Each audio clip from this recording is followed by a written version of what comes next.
Let's proceed to ceiling works. So dito tayo sa ceiling.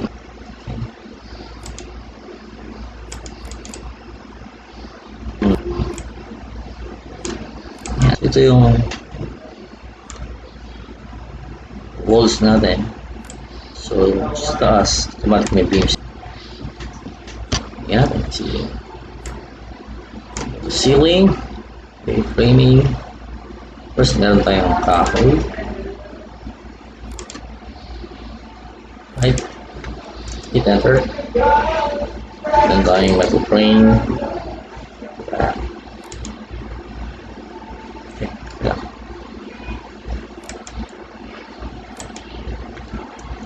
Elevation niya 2.8 meters. Plastic. Here.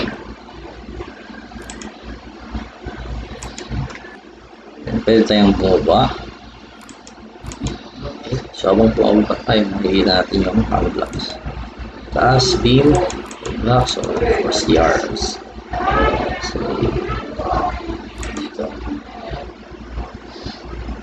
Okay. Baba tayo. 4. So you have to hit enter. 5, wala siya. 4, 2.5, 2.8, tatlo na lang. 2.4, show all. Okay, so you hit here. Boards. Yeah. So yung board nito, ito metal runner, T-runner. Ito yung some board, 10mm, plywood. So, ito yung palitan. Small shoulder man. So then finish. Okay, flat wall enamel white sa plywood. Ito sa gypsum board, flat latex white. Ito na pintura yan, so hindi kayo magkakamali. That's why this called estimation leader. Hindi kayo papayagang magkamali. Itong si Esler. Let's try to change colors again. This one is cutie. Maybe this one. Just for the sake of changing colors. Okay, I think it's good. Click. Wait for it. Okay. So here's yung per square meter, yung labor, meron tayong tractor, and plywood, yung metal farm, complete lahat. Yun na kailangan manual. Okay, I have one thing na importanteng discussin nyo. By itong 10mm, ito yung nasa 2.8 where yung wall angles ay nasa concrete beam. So ang papansin mo rito, 1-inch drive pin and cartridge. Okay? Ibig sabihin, yung wall angle ay drive pin ang ginamit dahil konkreto yung katawan.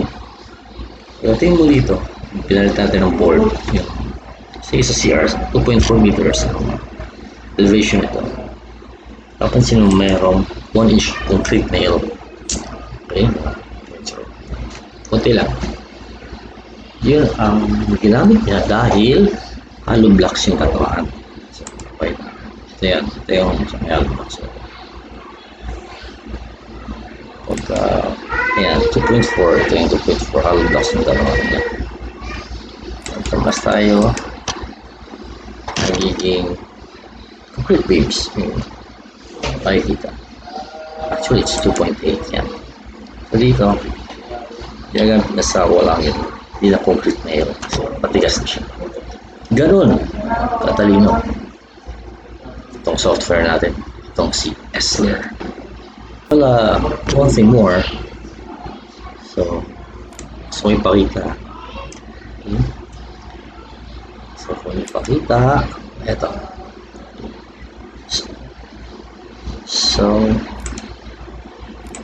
mapapansin nyo,